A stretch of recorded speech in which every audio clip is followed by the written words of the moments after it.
day 15, I believe. I think it's pretty sure it's day 15. Man, I don't even know what to talk about.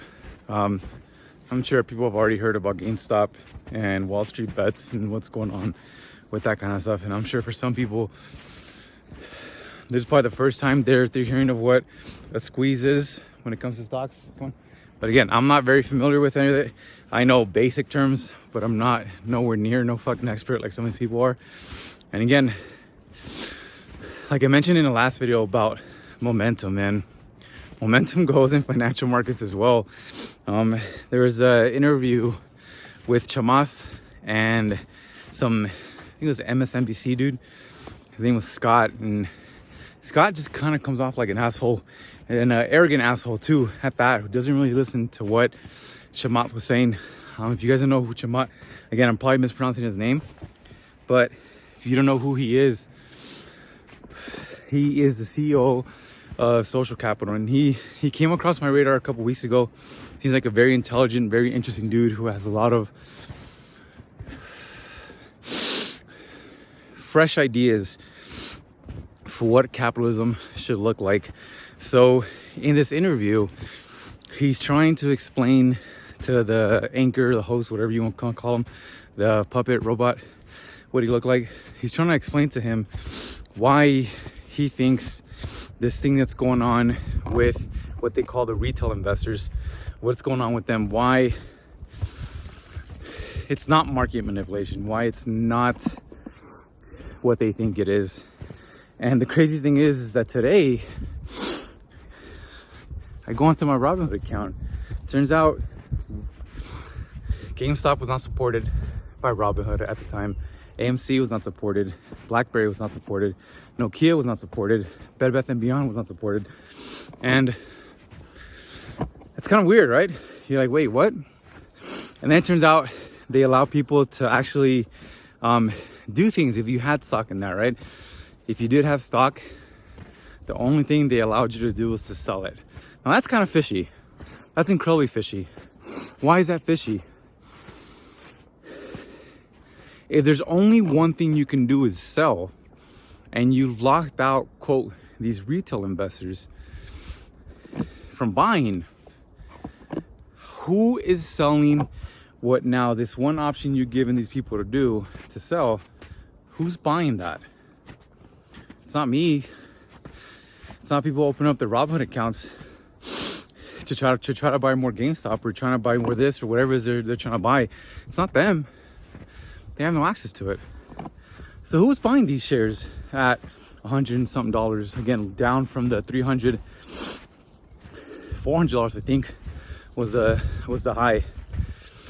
Who's buying these shares at these prices? It wasn't the retail investors. And one of the things that Chamath was trying to explain to this dude is that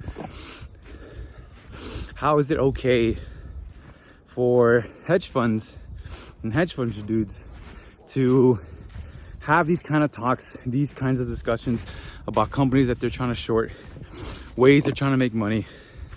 How is it possible that they can do it, but you get a bunch of fucking Redditors, people on the internet who do essentially the same thing, and then it's market manipulation. Then they're not allowed to buy any more of the stock that they're trying to do.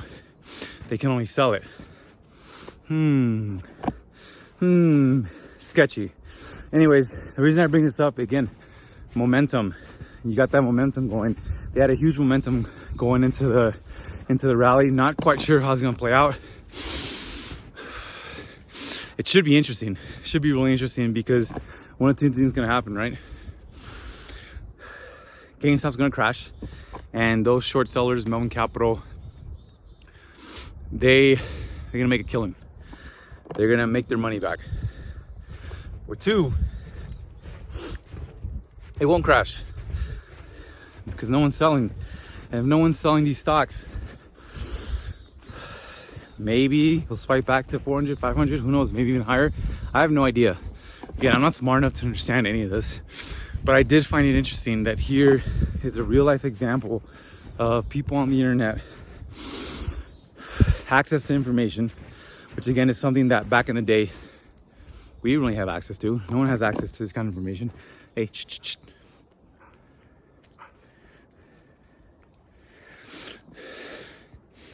who if you don't invest, who in your family or friends does invest, right?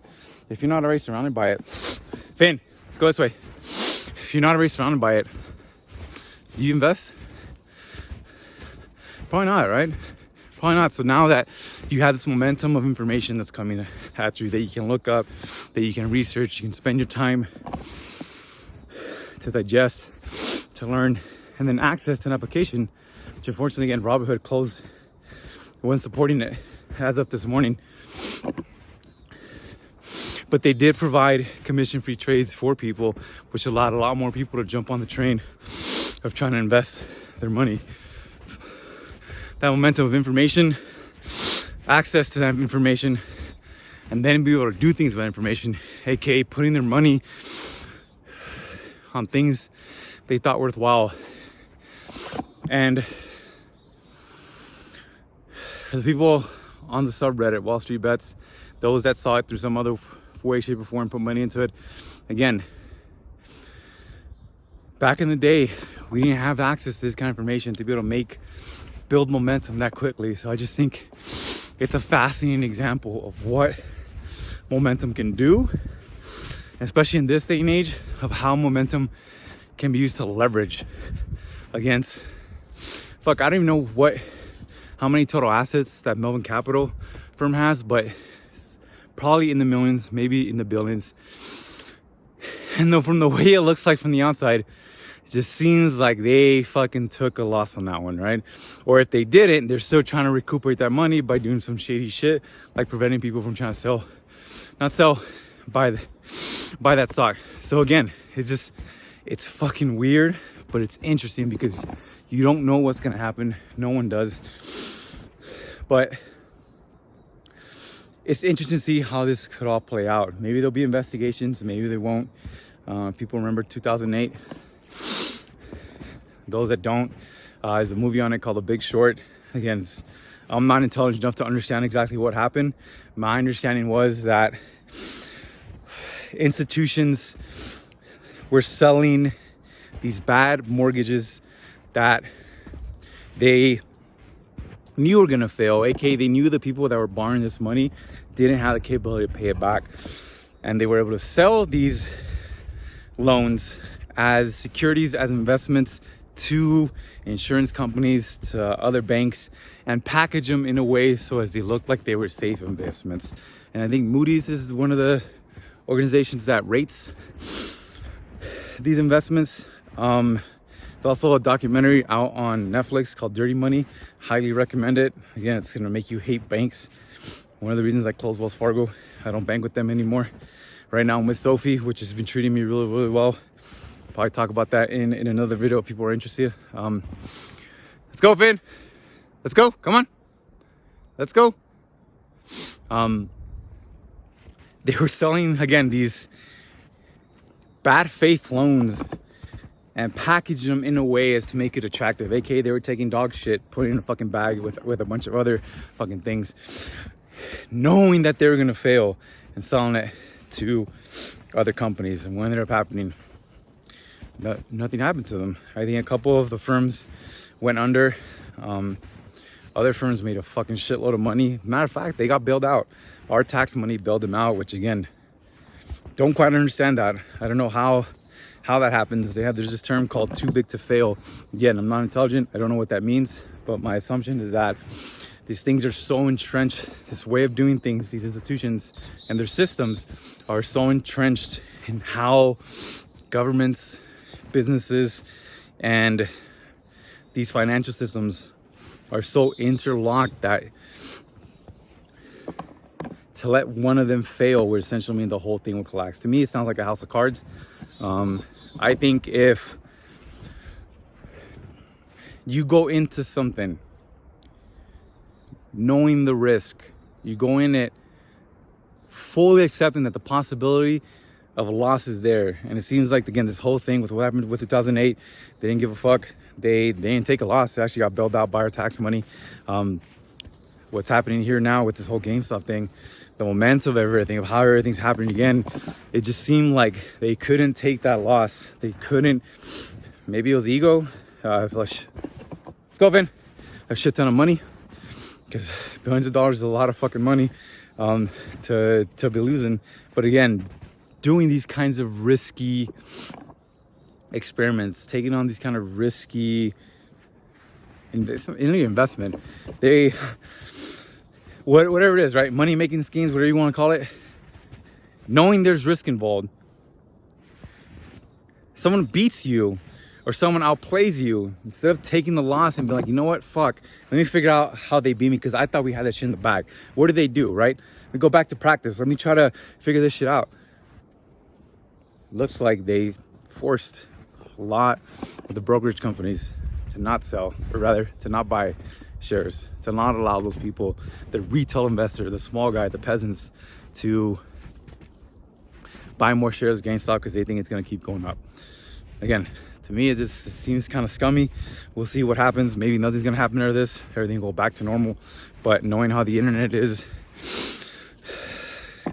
knowing the rage that a lot of people probably are still feeling from what happened back in 2008, especially now with everything with COVID, people are still on lockdown for a whole entire year. They got $1,200 plus a $600 check, $1,800 for the whole year. But small business owners were told to shut down. How are they supposed to help their families out, man? How are you supposed to feed them? Some people figured out a way to do it, and they did it through fucking GameStop. Some people have paid off some of their loans. There's this dude who's talking about it on the subreddit. Finn, how now he had money to pay for his dog's surgery, man. So it's like just working class people making money off this because they figured out a way to outplay one of the big firms. They just got fucking shut down. That shit makes no fucking sense to me, man. If you're gonna play a fucking game, if you're a fucking human being, you come into this earth, you're born into this world. We didn't ask to be born here, right? Or maybe we did, and we just get a case of amnesia when we come into this world, and we get our consciousness, we have our unique individuality, and then we're learning about the world, we're trying to navigate it, we're trying to figure out this human game. Despite all that, right, we come into the world. Some of us didn't ask, maybe, or maybe we did, but either way, you're born into a world, and there's systems already deeply entrenched, systems of thought, systems of doing things, systems that influence and constrain your reality. And some people figured out a way to beat some of these entrenched systems, and they're getting fucked for it. It doesn't make sense to me. It's kind of, again, super fucking sketchy. Hopefully AOC, maybe some other Republicans out there start investigating this and figure out exactly what the fuck is going on. It'd be interesting to see. But again, if history has taught us anything, it's that when criminals and schemers get caught in their games, a lot of them don't end up paying for their crimes. It's like a whole different world out there for those who are rich and those who are poor. Those who are poor are kind of just tossed aside. Those who are rich get bailed out. They get pardons. Just look at the case of Bernie Madoff, man. Fucking successful Ponzi scheme that this dude fucking ran. Successful, and for fucking years he ran this shit. So people knew, deeply entrenched. No one said anything. Let it happen until he finally got caught. And again, I'm sure he probably taught a lot of people how to fucking run games like this, how to run schemes like this. And when they get caught, again, if you're doing shit like this, you're playing a game, or if you see it as a game, a human game, you gotta learn the rules. You gotta learn how to navigate it. You gotta learn how to work the system sometimes. You gotta learn how to exploit it, because there's others who have a lot more time, leverage, money, people, tax accountants, all sorts of... I mean, I don't know if people have read, I think it's Sapiens by Yuval, I forget the dude's name, but he's essentially saying that the world that we live in is all fucking illusion. Banks, money, government, the way we run everything, it's all fiction. They're all fictions created from our thoughts. And sometimes when these fictions are challenged, or people figure out a way to exploit them and game them like they did with GameStop, those who got caught with their fucking pants down aren't too fucking happy. But it's like, man, take your loss. If that's what it is, and you don't learn from it the first time back in 2008, when Bernie Madoff was doing the same similar kind of shit, you don't know how to lose gracefully, man, that tells me a lot. Because, man, I failed so much in fucking life. I failed in everything that I've ever done. And one of the things that I've always tried to remind myself, come on, Finn, is that that's just part of life, man. Failure is part of the process. Hopefully you didn't fail too much. You didn't bankrupt yourself. But if you did, you know, you declare bankruptcy. Trump did it for fucking how many times? Look at him, became the president of the United States. I mean, who knows what he's gonna do up in the future. Unless you got student loans, then you're fucked. Which, again, another fucking game that's like, that's weird. There's no risk in that. Someone can lend money to students, fucking kids, to go to school, to learn skills, education, a trade, how to think. Then they get out. They can't pay back those loans. It just seems like a scam to me. It's like, if you're willing to lend a kid that kind of money, you gotta take the risk. The kid's not gonna pay it back. It's part of the game of life.